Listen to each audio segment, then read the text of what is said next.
You know, he never gets too excited, but he also never goes into the extreme of feeling angry or sad. His demeanor is just neutral all the time.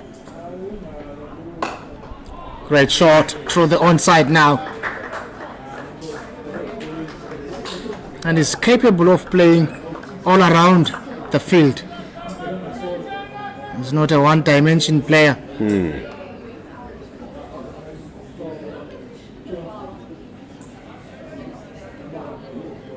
And that's the way to go. You hit the bad ball, good balls, you respect them. The score is ticking. Jason, on the other hand, will call you for a single or two.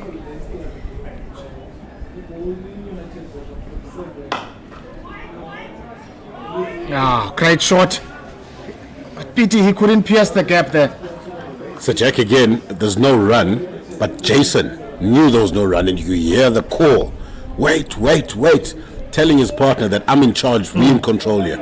And that's a very good and positive sign for a batter, is that when the shoulders are out, the voice then becomes loud. He's here to score some runs. He means business. Rechter to Niemand. He'll have to bowl that one again. And also psychologically, when the batters are doing that, showing some dominance, then the opposition will just drop their heads.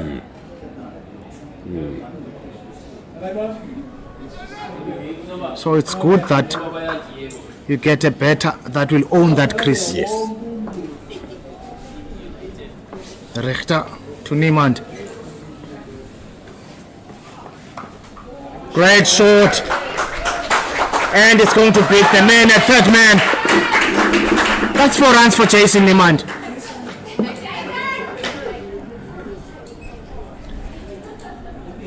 Jason Niemand and Nathan Rook complementing one another very well here today. It's not runs from one batsman or from one end. They're both doing it, both contributing towards the total, both building a partnership, looking very good together. Yeah, that was the end of the 6th over, and the score now is 39-1. And the good thing is the communication between the two batters. And that goes a long way. And also those caucuses in between. When one player is starting to drop the head, then the other one will just share him up. Cele to Roo.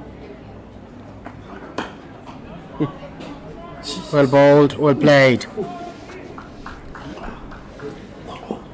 There's a time where batsmen look like they're using a cricket bat, and there's a time where you look at a batsman and it looks like they're using a door. You know, Nathan Root today, everything is coming out the middle. It's as if he's batting with a door. Yeah, both batters. That's what I've noticed, Ossie. And it shows those are good signs. Cele to Roo. Scampers through for a single.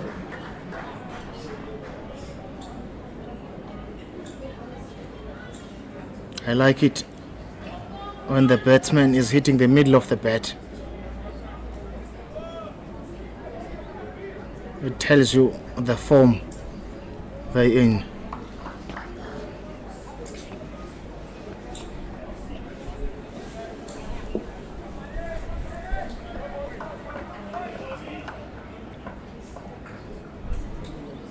Cele to Niemand.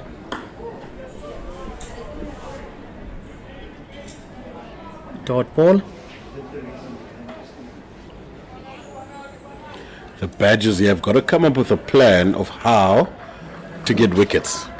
Or if they're not getting wickets, come up with a plan of how to drive the runs, to create a little bit of pressure on the batting team. Yeah, they've tried to drop the pace from the word go, and that didn't work out. So they will definitely have to dig a little deeper. Otherwise the game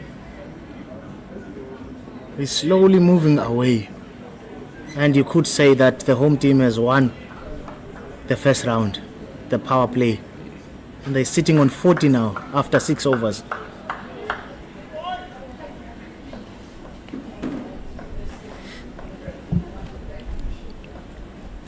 Cele to Niemand.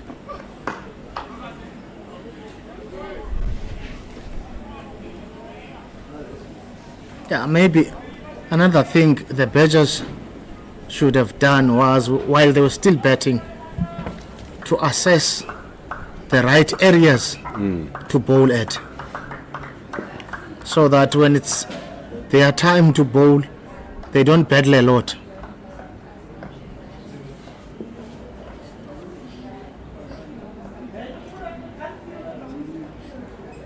Cele to Niemand. Off the hips for a single.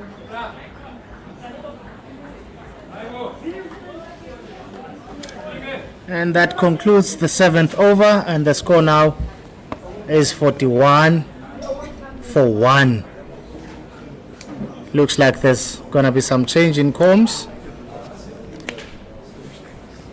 Ossie is making way for Blessings.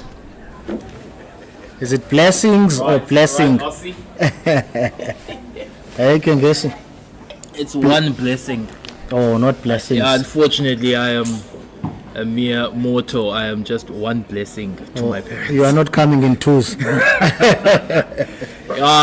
Coming in twos is exactly what the 6 Gun Grill Garden Route Badgers would be hoping for. They would hope that wickets come in twos now, because they are in desperate need. Unfortunately, as we see, Sintu Machiza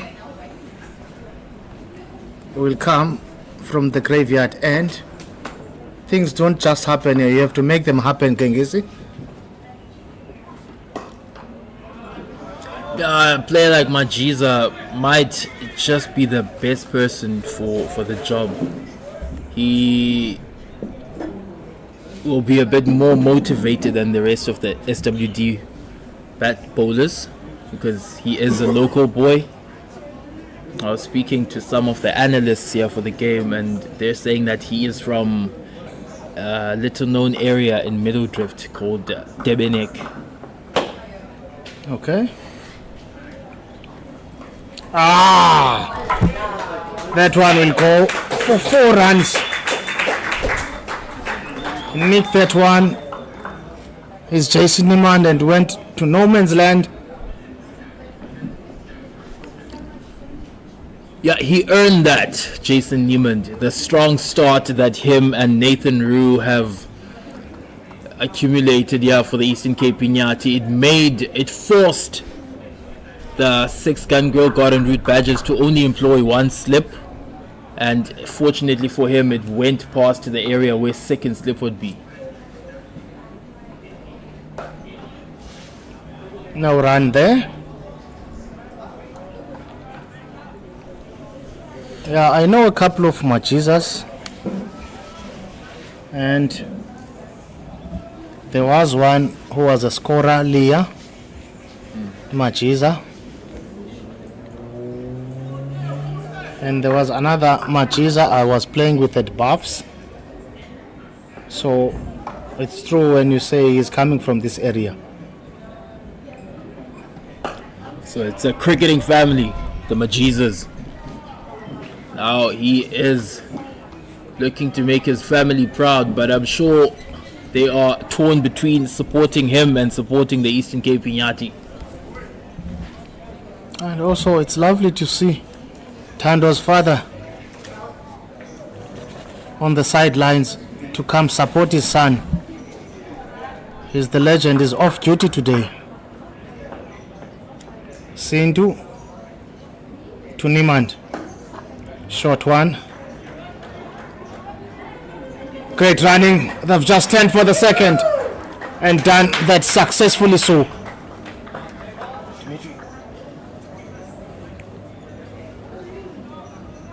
.47. Great running in between the wickets. As we see Makayantini On screen, as we said, Thando Ntinya's father was playing for the Eastern Cape Iinyathi, yeah?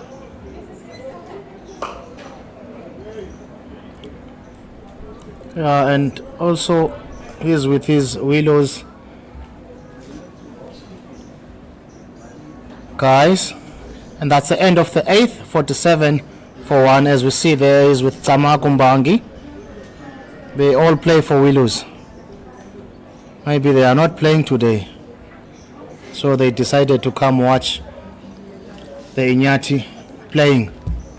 Yeah, maybe Willows have a bye, but also they are out of contention in the league in the moment. I see that United Cricket Club is still in the prime position to win the Border Premier League 40 over competition. Why 40 overs, Gengesi? I'm sorry, it's the 50 over competition. Great running there in between the wickets. 2 more before they get to 50. Nathan Rowe is on 22. Jason Niemand on 21.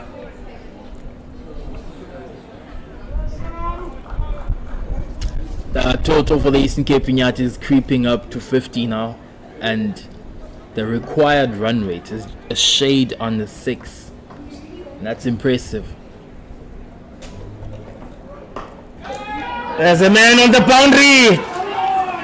Looks like Elder. Jason loses his wicket. Does not look happy at all with that, but it departs. And the score now on the board is 48 for 2. Jason Newman continues the trend that we've seen in today's game of set batsmen throwing away their wickets. He couldn't have timed that better. It went straight to the man on the deep square leg boundary. Yeah, if you're checking the comparison, the ball that was straight on middle, he took it from middle to the onside, only to find a fielder there. And that will send Copeland to the middle. It's a chance for Michael Copeland to have some time out in the crease. Different situation to be coming out in. He's not trying to post a total now. He is with a stable batsman in his captain, Nathan Rowe. He'll be trying to keep him calm and tell him that they have all the time in the world to make an impact here. Yeah, we've got a game on here, Gengesi. What the Iinyathi is doing, they're scoring the runs, and the Badgers are saying, we're taking the wickets. It's a nice situation to be in, especially for us neutrals here. And also, with every wicket that falls, the Eastern Cape Iinyathi will get further and further away from getting that all-important bonus point. Because when you lose wickets, it's only natural that you also drop the run rate. Copeland to take on Cele.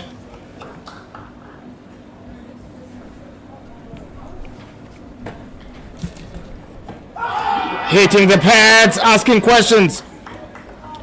The umpire does not seem to be interested.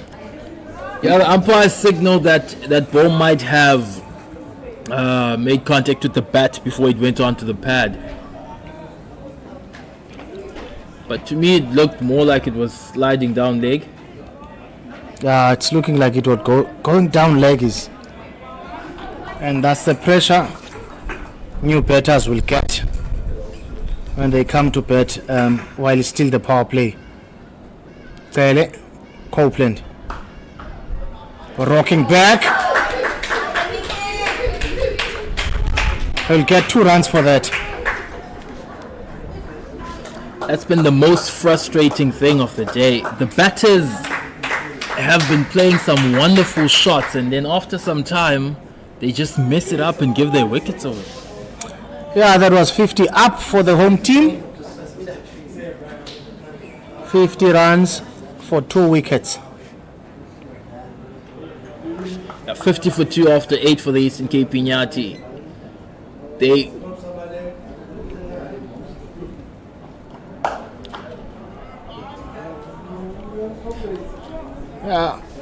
Great shot selection there by Copeland.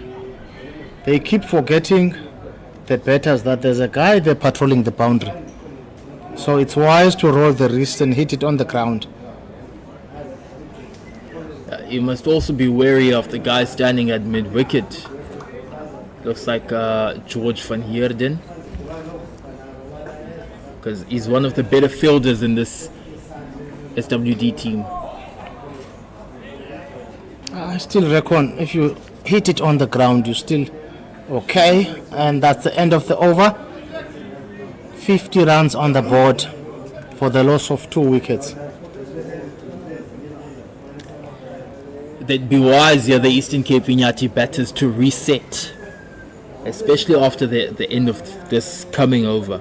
It'd be wise to reset. They still have time. They can still build their innings. There's not much change in the weather conditions here at Buffalo Park. There's no sun, yes, but there's not much wind there on the ground. And the pitch still looks to be in pristine condition.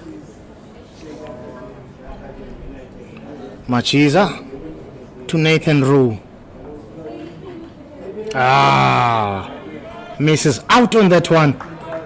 Shot was on, but he just missed the ball. Didn't time it. Yeah, that ball perhaps didn't bounce as much or come up as high as Nathan Rue was expecting. And that, for me, signals for Majiza to try and get closer to the stumps and perhaps find a length that's similar to that one. Rotating the strike nicely there is Nathan Rue. Exposing now Copeland to Majiza. He's not the quickest bowler going around, Majiza, but he is able to nip it back and away from the batsman. So his pace might be deceptive, or it might be deceptive as a bowler because his pace is not that high. And also I think his action when he's delivering, I think he's got some slingering action. Through the covers, outfield is quick. Elder, the ball wins the race. Elder won't get that one. And that's 4 runs for Copeland. Yeah, that's not very good fielding from the fielder from the 6-gun Girl Garden Route Badgers. Cost his team vital runs there. I think his action is same as Mutwa. Yeah, you're right. Well bowled, well played. Yeah, you're right. It looks Funny action, and some would say at times they're busy chucking. Chuck Norris. Chuck Norris is retired. These guys. It's a funny way they hold up the ball and the wrist, and It's rare that you see slingers who don't have much pace to offer. Because it really doesn't seem like his pace is troubling the batters. Majiza. yeah, you'll have to ask the right questions, hit the right areas, and force the batters to make mistakes.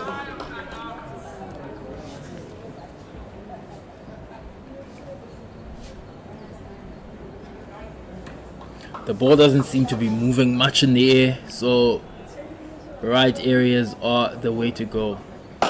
Charges down. I hope it didn't do much damage on Machiza, that one. And that's the end of the 10th, and brings the end of the first power play, and the score on the board is 56 for the loss of 2. There's a big difference between the two teams. But But it's not how you start, but how you finish. The Eastern Cape Iinyathi are 5 overs ahead of where the SWD were at the same stage. Yeah, Badgers were 29 for 2 after 10. And they were only able to get to 56 after 15 overs, having lost the same number of wickets. Yeah, like I said here, the runs are for the home team. I fumbled that one. It would have been interesting if he picked that ball cleanly. Yeah, it looks like Carl Jacobs there on the mid-on circle. That's what happens when you put pressure on the fielders. Fielders fumble. So we see some field changing. Sweeper goes to the boundary.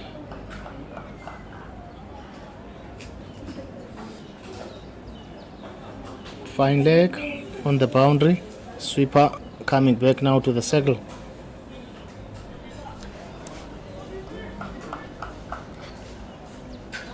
Deep backward point.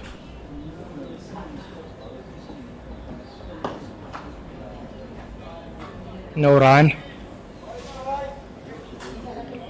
Yeah, he needs to keep it at that length, really.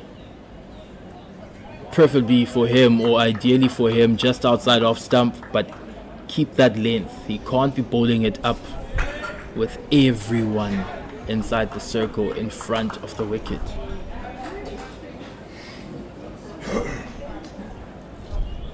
Tele to Nathan Roo.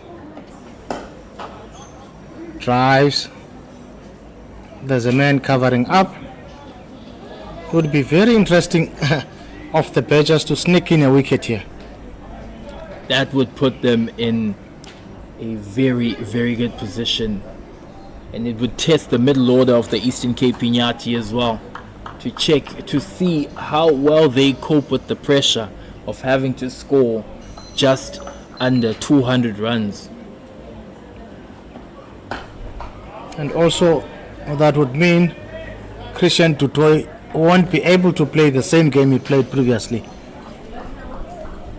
Yeah, it's the same thing we mentioned. It's a similar point to what we mentioned about Heath Richards from SWD, because he had to play a different style of game when he was having a partnership with Pico Moletsane.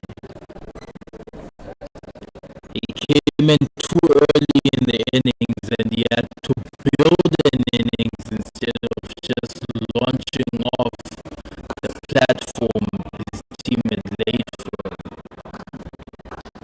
him.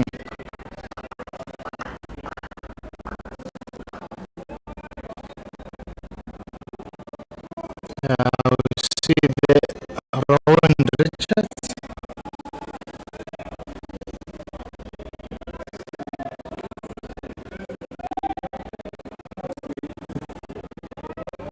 He's busy chatting with the guys from Alert.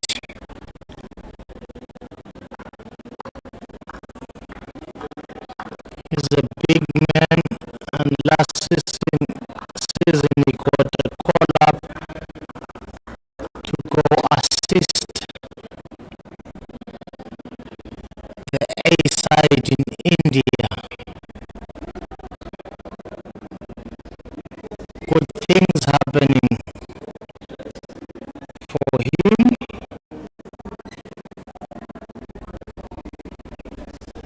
Tele to Roo.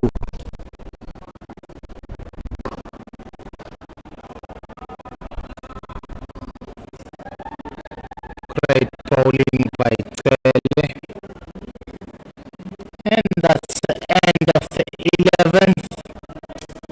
The score is 57 even for the loss of two. Yeah, that was very good bowling from Zayde because only one run came off that over, and you could see by the end Nathan Rue was trying to do something with his feet just to try and create some sort of angle or to negate the length that Zayde was bowling because he was bowling back of the length a lot.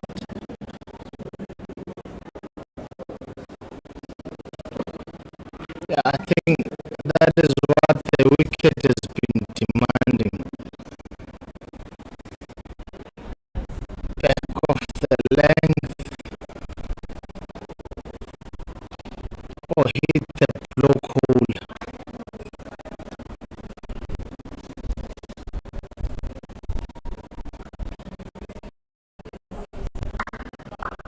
So you see matches coming back to the attack. Majiza to Copeland.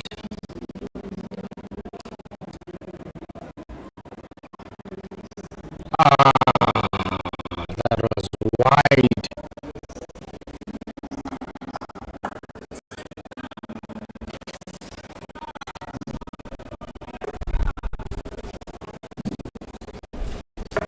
You have to hold that one again.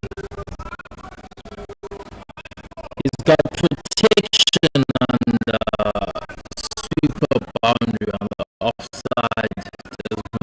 That's why he's so comfortable with bowling that kind of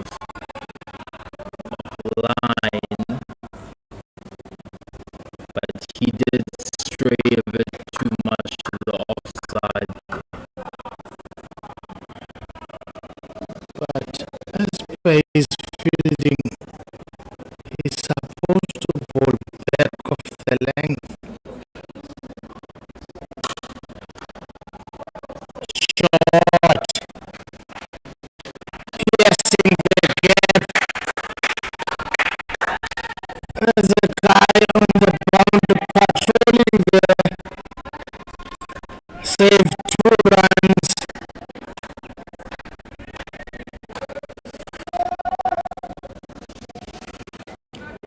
That's another instance of the Eastern Cape Iinyathi batters utilizing their feet to try and create a better length for themselves, but Sintu Majiza was wise to it and he pulled back his length some more.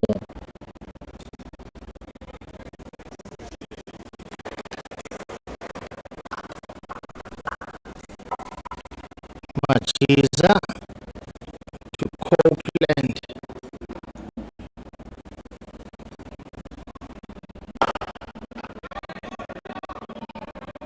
Full face of the bat. No run.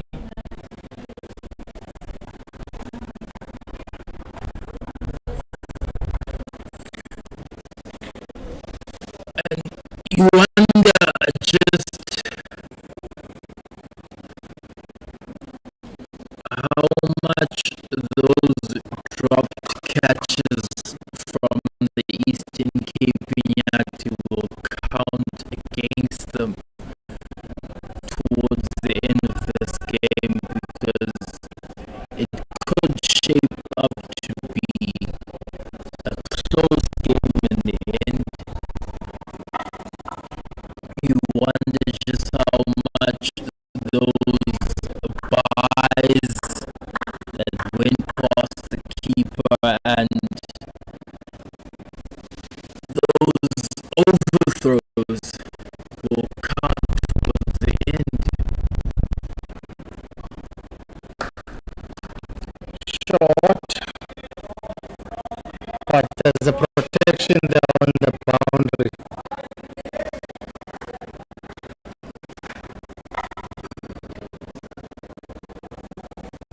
Yeah, you could say threw away about 30 to 40 extra runs here.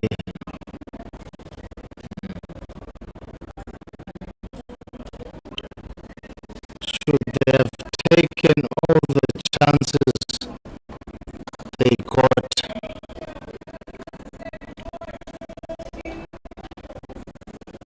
And the issue is, it was not even hard chances. Some of those chances were routine.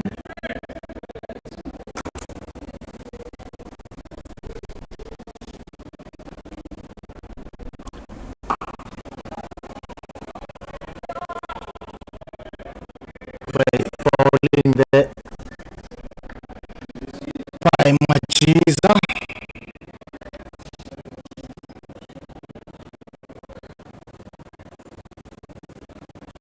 Nathan Rowe is leading from the front. He knows exactly what needs to be done.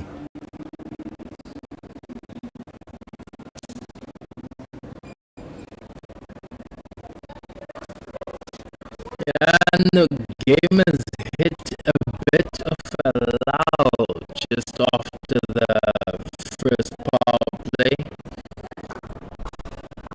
It could be good for either team depending on which team keeps their concentration longer.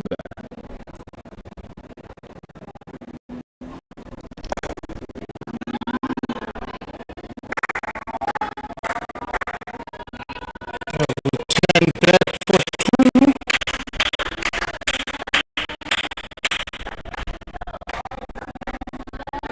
Done that successfully.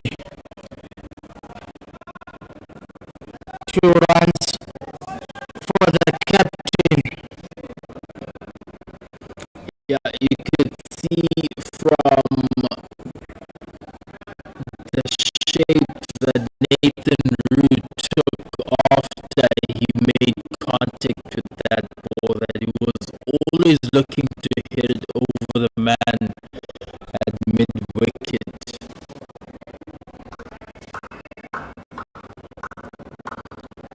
And that's exactly what Majiza is wanting. That they must hit him over.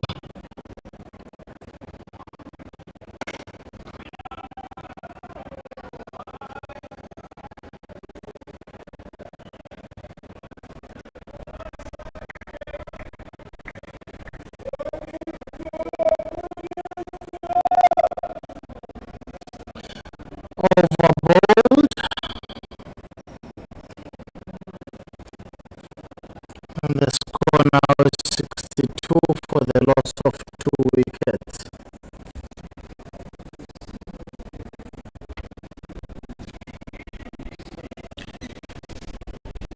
Partnership for the stinky Iinyathi is still in its infancy, 14 runs, but they will be happy that those 14, 11 have been contributed by Michael Copeland. So it looks as if he has come in and took like a duck to water.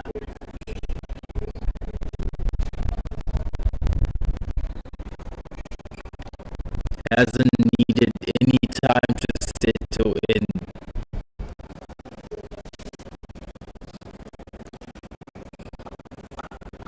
Cele to Copeland.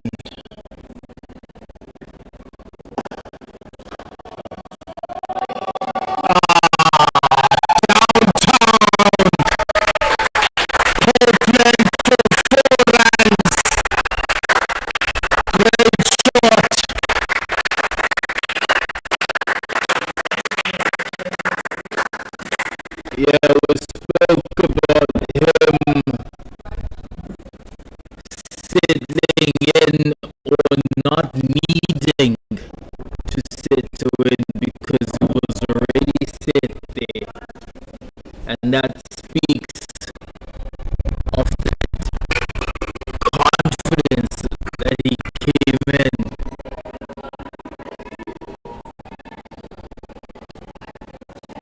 Not sure if Tele did himself any damage there, but he seems to be up now. As a big boys don't cry too. Has got a game to win here for his team.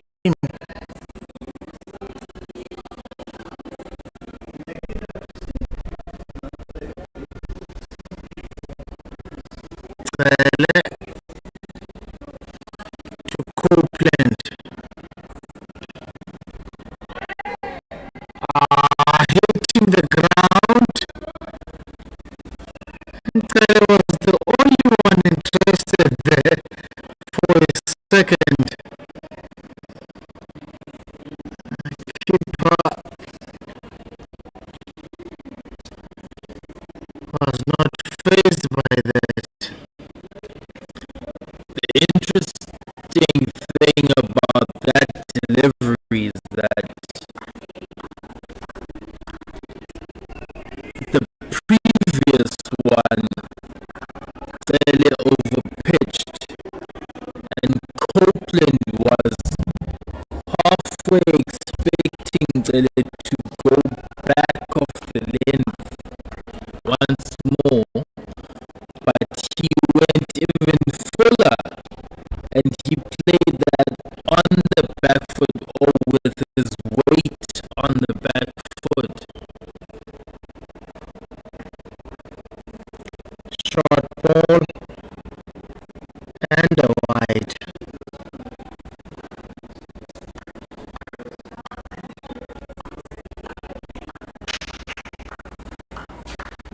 So with the feel that Tele has now,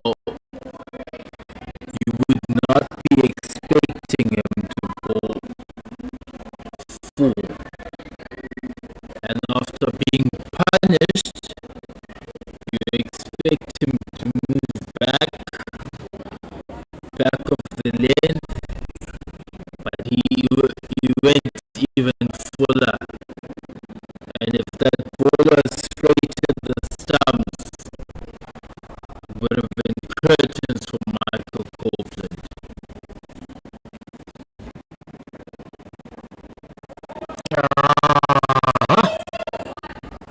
Hitting the big man. You can see now that Tele is fighting. There's some aggression, is not happy.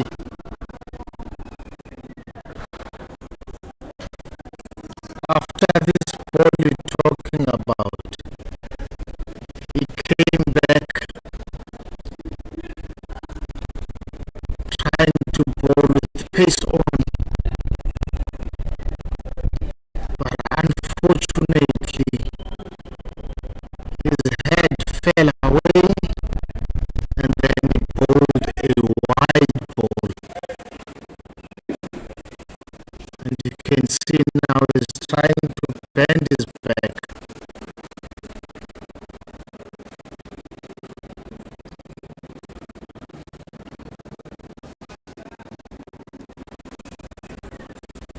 Tele to room.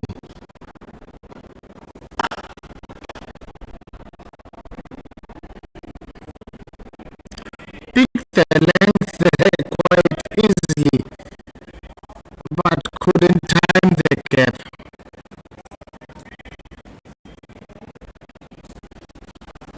Yeah, but he will be feeling confident, even more confident after that attempted shot was Nathan Room. But as see, I think if he played that one straight, there was gonna be value for his shot.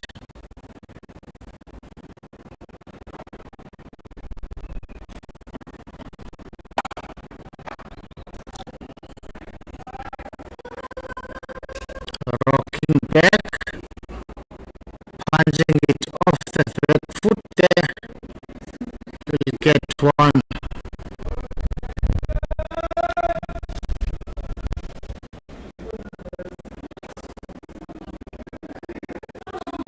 And Brunau moves to 26.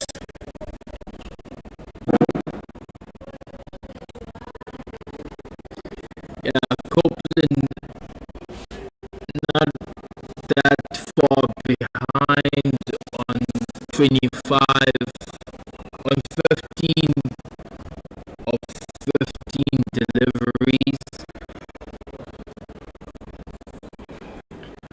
and it's a much better approach from him because earlier on in the season it didn't seem like he was being aggressive enough.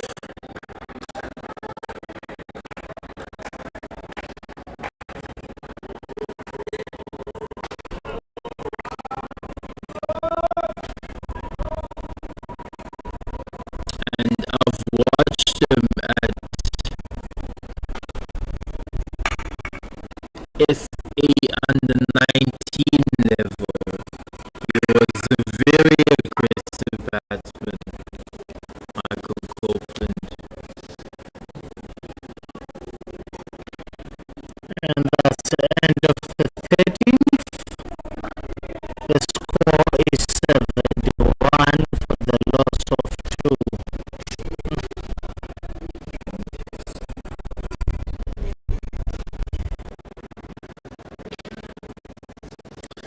Just sitting here, Genghis, wondering when are they maybe going to drop the pace again.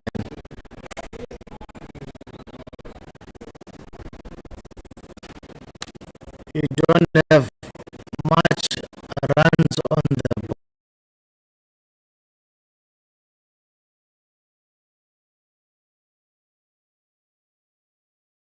board, so you would like to try whatever it takes for you to get wickets. Well, the spinners are not big turners of the ball. So really it's just about whether or not they will be able to hit the right lengths and use the right pace. We'll bowl that one again. We spoke of how Gaudi Molefe was able to vary his pace in his spell, and also Molefe in a pitch like this that doesn't offer much, he was able to get something because he is a big turner of the ball. But Liam Alder isn't.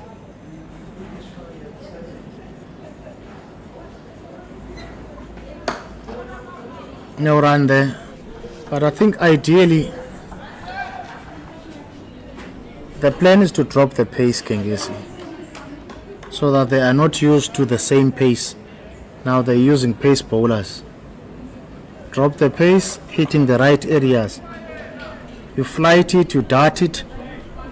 You just play with the variations, and it will work wonders. Great shot! Downtown is Copeland for 4 runs. He is looking like he means business.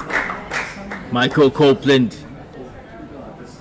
Full presentation of the face. Head completely still when he made contact with that ball.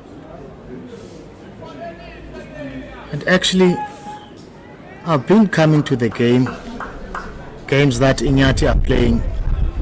This is one of the best games I've watched him played. Playing good cricket shots. No run there. Yeah, this game he is operating purely as a batsman. Yeah, and the technique is there. He's understanding that they lost 2 early wickets. So now what you're saying comes to play now. His role is purely a batsman. So he must think like a top order batter. Playing straight, playing on the V, got all the shots.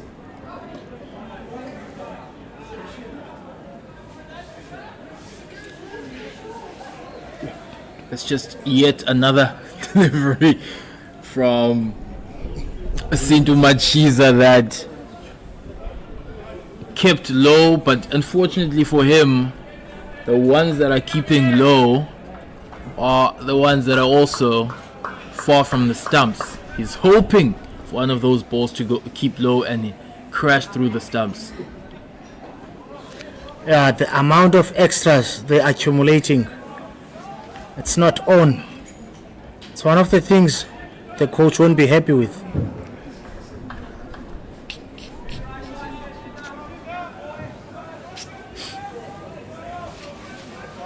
Yeah, you'll have to be spot on and be on the money.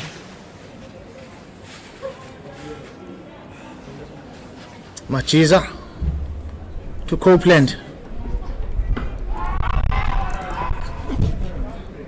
Asking questions there. Yeah, we spoke earlier on when he just came on for his spell into Machiza, saying that at that pace, you can't afford to be missing your lines and your lengths. And so far, it's been a mixed bag in terms of what he's offering or what he's presenting to the batters.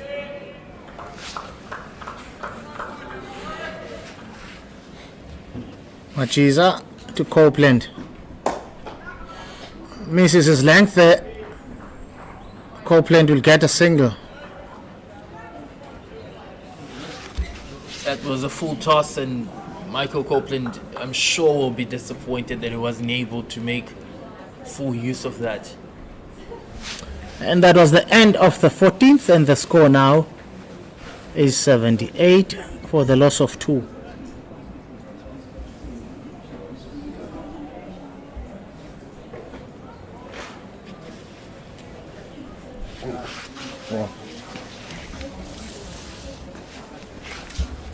A change in bowlers also means a change in commentary.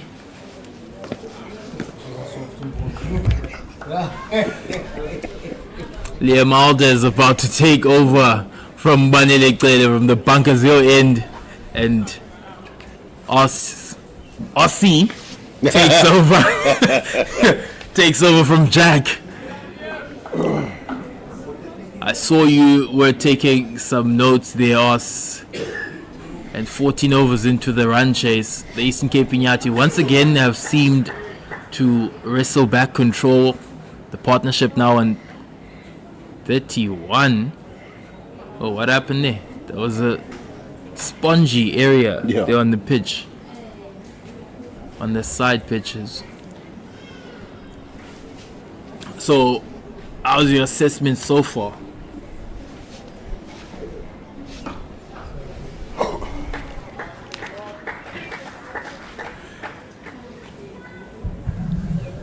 Thanks, gangs.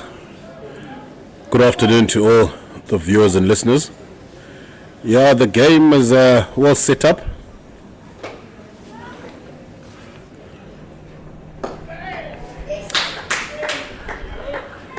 It's set up in the manner that the Badgers, who are the fielding side, aren't making any means to get wickets.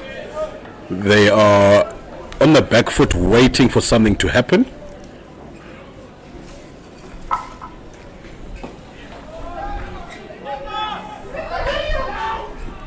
That was extremely close.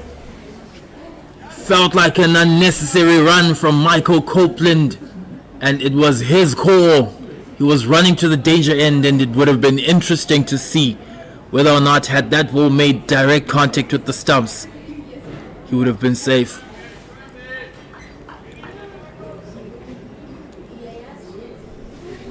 But it also speaks to the positivity that the Eastern Cape Iinyathi batters are employing. They are trying to keep the scoreboard ticking.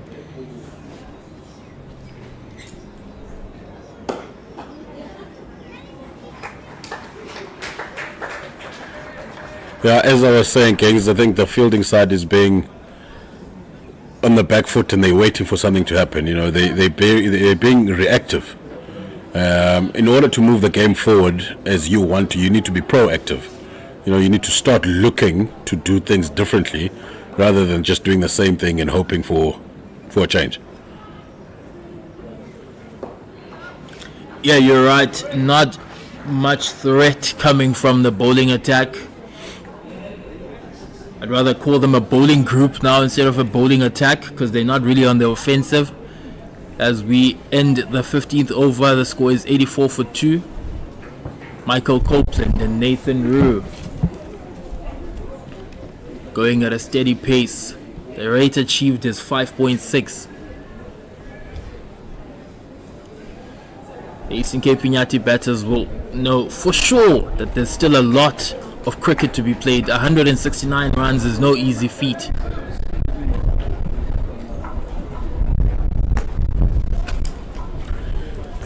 The importance of a Michael Copeland contributing with the runs is vital for the balance of this Iinyathi batting lineup. You know, Lihle Sizani has showed his hand. Nathan Rue, the captain, has showed his hand. You know, so for Michael Copeland batting at 4, his contributions with the bat are vital because it speaks to what I spoke about earlier about that middle order being allowed to play with freedom.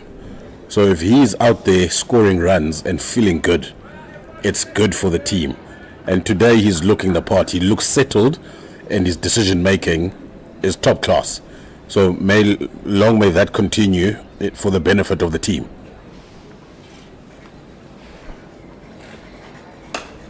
Well, the leg spin of Carl Jacobs is into the attack now for the 6 gun grill Garden Route badges, and he'll certainly be hoping to be an X factor for his team. We're talking about them not being offensive enough. It doesn't get more offensive than employing a leg spinner.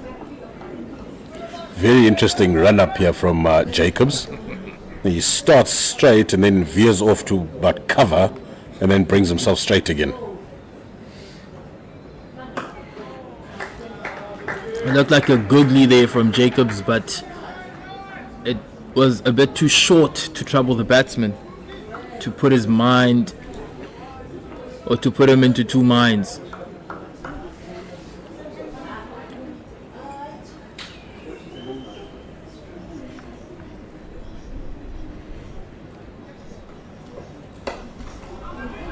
Once again, Nathan Rue misses out there.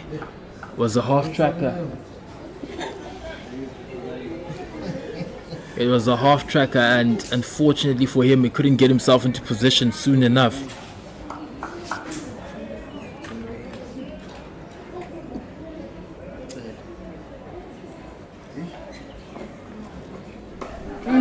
He tries to go for it again, and it's going to be a tough one for Thailand. He drops it.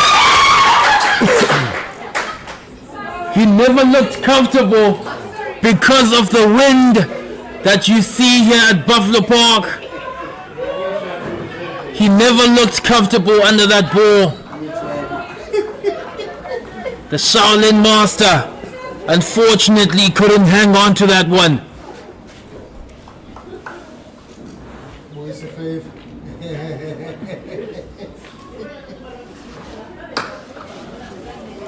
You know, having a leg spinner is a great attacking weapon, but if the leg spinner is not on song and not on rhythm, they can bowl 1 or 2 overs and get taken off the attack, because if it's not coming right out the hand, you just don't know where it's going.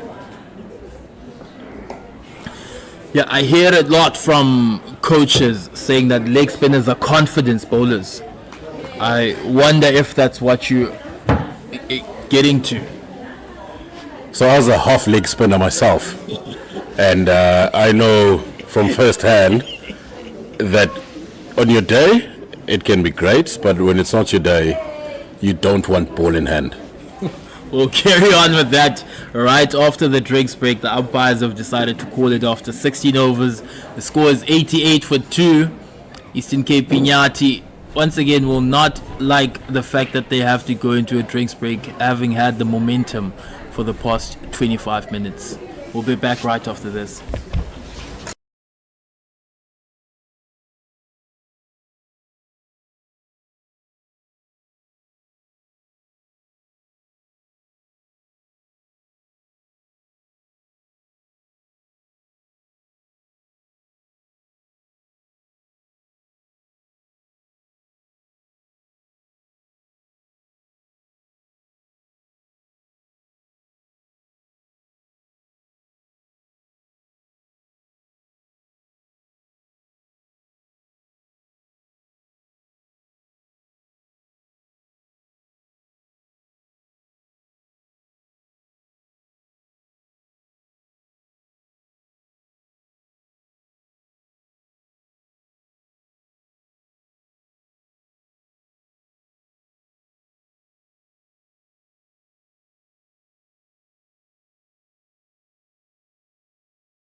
We are back. Liam Alder is about to continue from the Bunkersville end right after the drinks break. This Eastern Cape Iinyathi are 88 for 2 after 16. And we have seen something happen every time we've had a drinks break. And the home side will be hoping none of that comes to fruition this time. But for the 6-gun Grill Garden Route Badgers, it was a time to re-energize themselves and to re-strategize.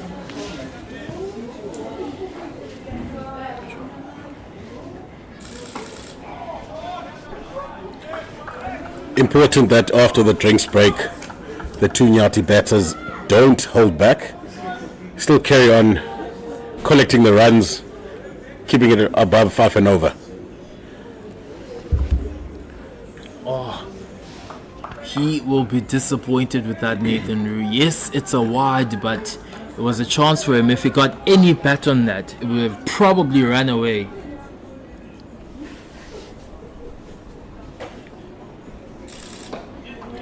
You know, the joys of being a finger spinner. You know, you take a couple of steps, roll your arm over, no one complains. The difficulties of being a wrist spinner, on the other hand. As It's a chalk and half cheese. leggy yourself, you would know. It's chalk and cheese.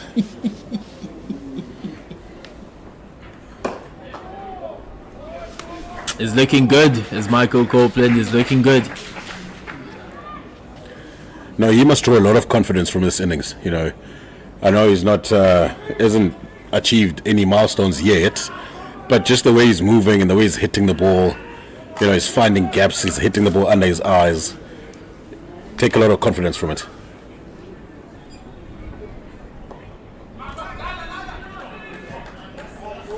They told Sentu Majiza to go down immediately there because they knew if he tried to get in a foot race with the ball, there was only going to be one winner.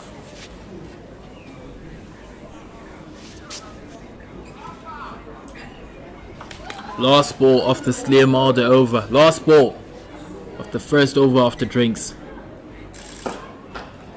They have put a man in that short or silly mid-off position. 17 overs gone. The score is 93 for 2.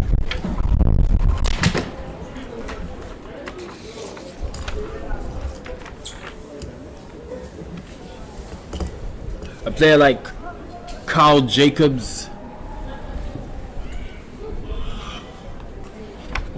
as you said before we went to the break, is very much a confidence bowler, like most leg spinners are. He gets it wrong a lot, but every time he gets it right, it looks magical.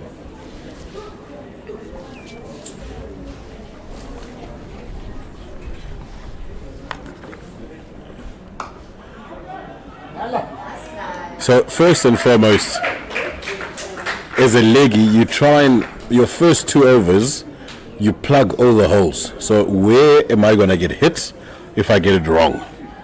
Because in that first 2 overs, you're not quite sure. So you plug those holes first, and then as you get into your rhythm, then you start attacking.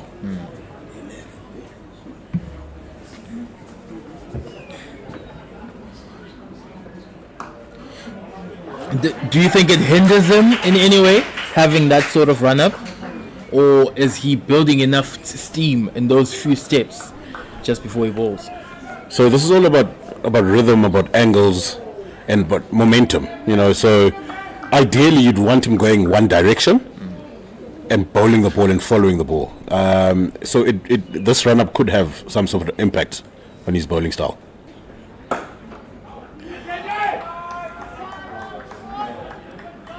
And if not on the bowling style, definitely on the consistency of how he bowls.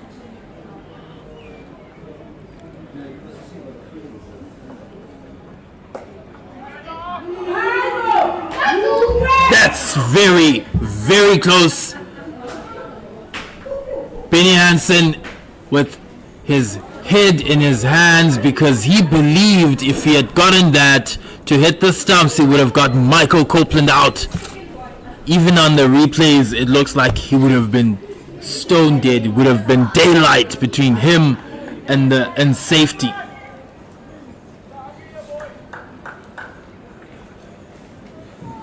It's very important to keep your concentration after the drinks break.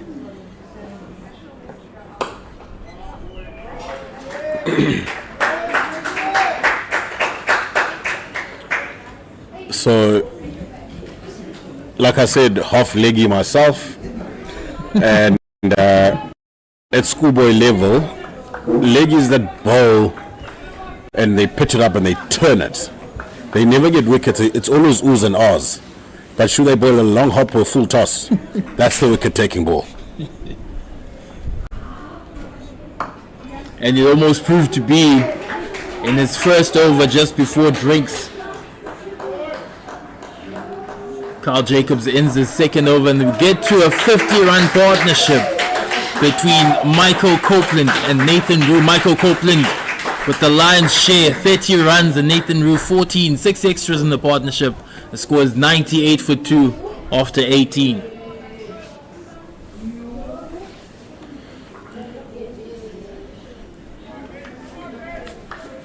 Copeland going at just under a runner ball, 30 of 32 deliveries, 36 of 46 for Nathan Rue, playing the situation.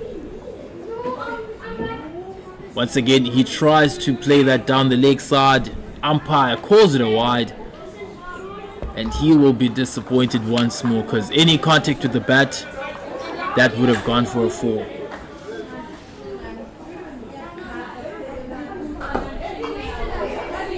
Plays it down the ground, straight to the man on the long off boundary.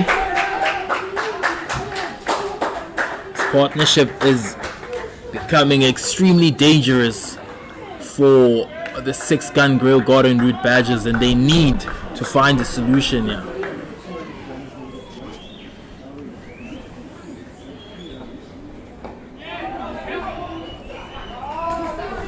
Plays that one on the back foot, does Michael Copeland,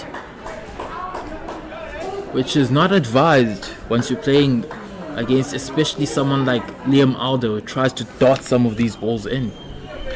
I think that you back your own skill. If you're good at watching the ball all the way to the bat, then why not? Another easy single for Nathan Rue, the captain of the Eastern Cape Iinyathi. Moves on to 38 runs of 48 deliveries. There are games with a run rate right now being at 5.5, and they've got 4 boundary riders out.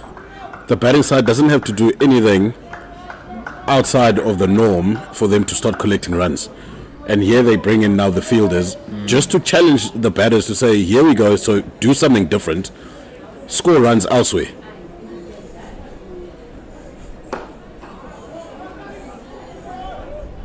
It's very good fielding to keep Michael Copeland on strike and to accumulate a dot ball, something that has not been easy for the Garden Route Badgers to achieve. But they are dropping mid on to long on now, and straight to that area. Just as you said, they are not helping themselves at the moment, or the 6-gun Grail Garden Route Badgers. Yeah, so if we just do the maths here quickly. So for the next 10 overs, if the Iinyathi get 4 and over of singles, they score at 4 runs, 40 runs in 10 overs, which doesn't help the Badgers at all. They are gifting the game away at the moment, are the Garden Route Badgers. Not enough fielders around the wicket. Yeah, so if you started plugging those holes, those ones become dot balls. The pressure to the batters, you start wanting to search for boundaries, making a mistake, and that's when you lose your wicket. When you're just being gifted 4 runs and over nilly-willy, you're going to take it, and you're going to sit to the other side and go, we'll just keep collecting the ones because they've been given to us. So up until something changes, the batting side don't have to change anything right now. Yeah, we're 1 over shy of 20 overs. The score is 104 for 2. Kyle Jacobs is going to continue from the Buffalo Park Drive end.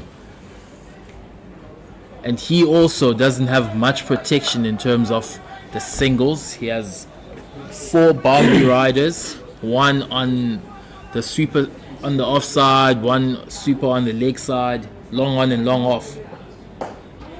Yet another easy single for Nathan Rue. And you're right, they don't even need to try and find the pockets now, because they are going at a rate that's much better than the required one. If we can just keep hitting those boundary riders, those sweepers, you're going to win the game easily.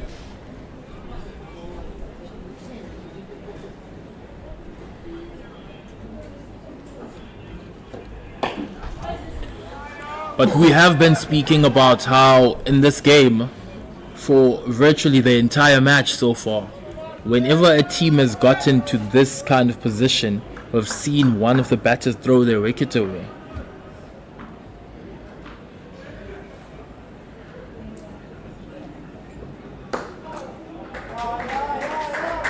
And that is very frustrating for the coach. You know, when you look at the scorecard, you see out of your top 6, 4 guys that are in between 30 and 45.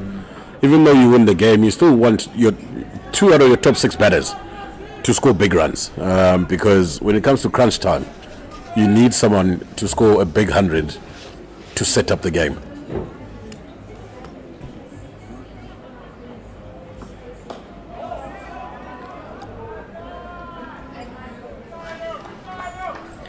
I also think just analyzing Jacobs' action here, it'll restrict him in terms of how much turn that he gets on the ball. So bowling leg spin is about getting the revs on the ball, allowing the ball to spin sideways. So with this action, he'll get turn, but it won't be anything drastic because his action is working against one another. You know, so as a leggy, you want your momentum going towards the batsman and then away from the batsman, and that's where the ball goes as well. So now he's bowling and he's going the complete opposite way, but also giving information to the ball that it must turn away. So there's a bit of confusion that's happening, and he'll struggle for consistency and he'll struggle for big turn as well.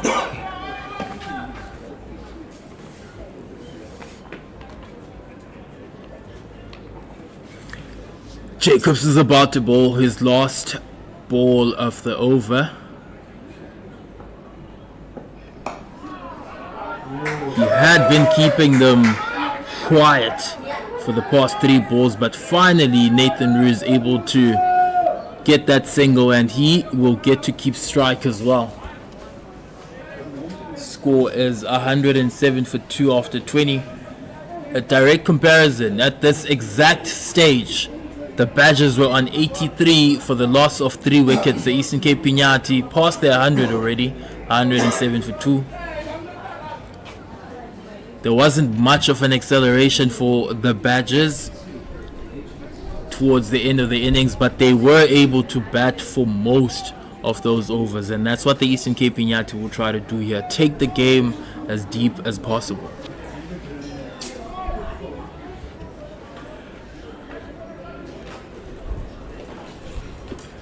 As we see a bowling change here, so the spin combination hasn't worked for the fielding side, so now they're going back to their opening bowler Richter.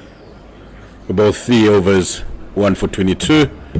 Hopefully from the opposite end he's going to find different lines, different lengths, and he's going to pose some sort of threat to the batsman.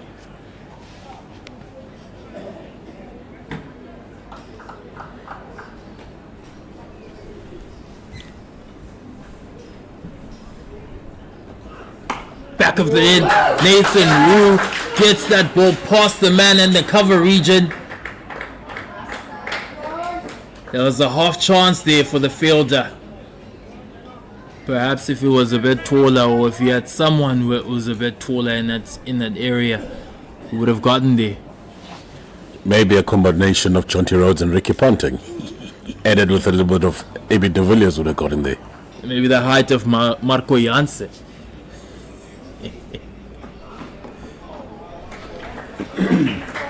Much easier for Nathan Rue now to just work it down the leg side, and 3 runs off the first 2 balls of the over. Even with the change now, with the seamer coming back on, there's still a lot of holes out in the field. There's still a lot of take one opportunities.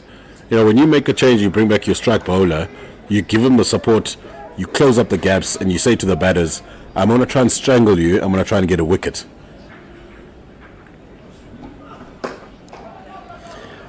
Yeah, with the field that's currently being set now, I understand what you're saying, because is basically allowing the strike bowler or the bowler to be able to bowl bad balls or balls that are nothing, deliveries that they're not going to offer anything.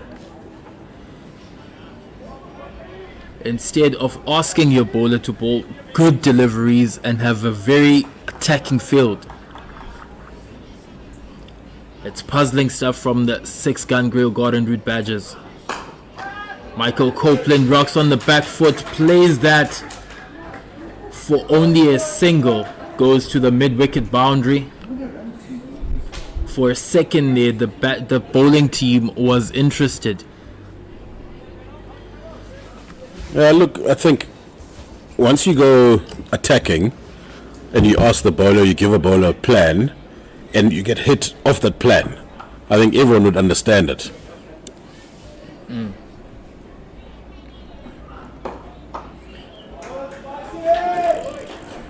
know, right now, you're not sure what the plan is, because there is a deep square leg, there's a sweeper on the offside, fine leg, and a third man. So when you look at the setup of the field, you're not quite sure what the plan is. So therefore, you're protecting anything that could be short and wide or short at the body. But that's not going to get you wickets. So you need to tighten it up, close up the gaps, and attack. Solid defense from Michael Copeland to end the over. The score is 112 for 2 after 21 overs. There's a change of gloves from Michael Copeland, and once again a change in commentary. We will be having Mr. Ali Jack back in comms joining us for some premium commentary.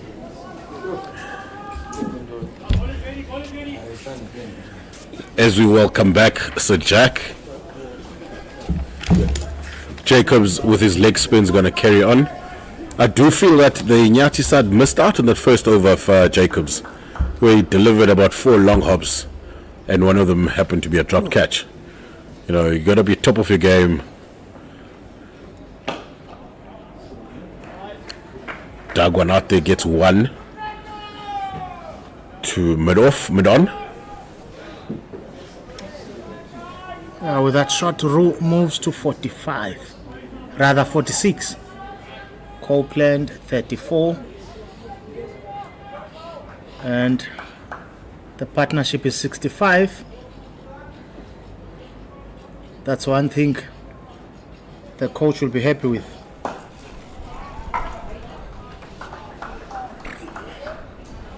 Dot ball there, and also in building that partnership you also need luck now and then, because we saw there was a drop catch by Tele. Maybe he was returning the favor, who knows. I scratch my back, I scratch yours. Yes. Shot. Great shot there by Copeland on his back foot. You know, Sir Jack, as the batting side, when there's calmness in your dugouts, that's what you want. You know, the guys that are batting in the middle have got control and there's calmness. It's when everyone's moving around and there's scratching of kit, because then that says there's people that weren't being prepared to go out to bat. Now there's panic stations, everyone's looking for their pads because we're losing wickets. The control of the game inside of play has an effect on what happens in the dugout. Indeed, you are 100% correct, OC. Doesn't look like it's turning. He does not have a 10 now. It's Jacobs. I still think they will not be happy with the way the Badgers batted, because during lunch, as we were sitting with the players, the Iinyathi players, they were mentioning strong players that they know are dangerous but got out cheaply. So they will regret the opportunities the visitors didn't use. And that's the end of the 22nd. The score now is 114 for 2. Yeah, I think the Badgers went and set up the game well for them to finish it off on a high. But again, you know, as a coach or as a team, you never want to lose wickets in clusters. And that's what happened to them. They lost 3 wickets in a space of 5 overs, which then put them on the back foot. And then they couldn't just kick on and go and see out the 50 overs. So they had to be a little bit watchful, which cost them in the end, I think, about 30 runs. Shot. Right, short, but there's a sweeper patrolling the boundary there. So Jack, Copeland's hitting the ball nicely today. You know, Nathan Roux is doing what he's been doing the whole season. Hopefully he's going to go and get a big score. But it's good to see Michael Copeland moving well, hitting the ball well. For the setup of this Iinyathi team, he's needed to be doing his job at number 4. Richter. Roo. Yeah, that's what I was saying to Kengesi. Misfield there. This is some rookie errors, man. You can't at this level be defending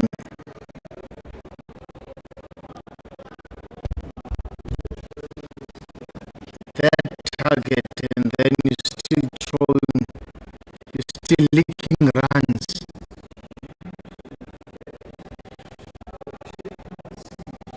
Because I was telling Kengesi that, yeah, I've seen him bat, but now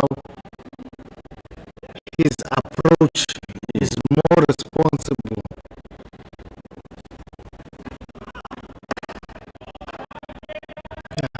Body behind the ball.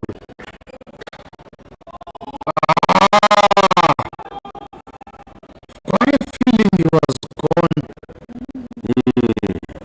and his bat was on the air. Was not grounded at all.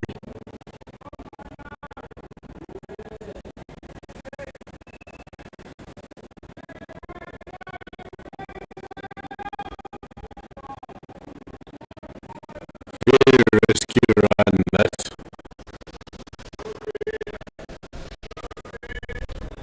I also do think, Sir Jack, when you've been left out of the playing 11, the next time you get given a chance, you make full use of it.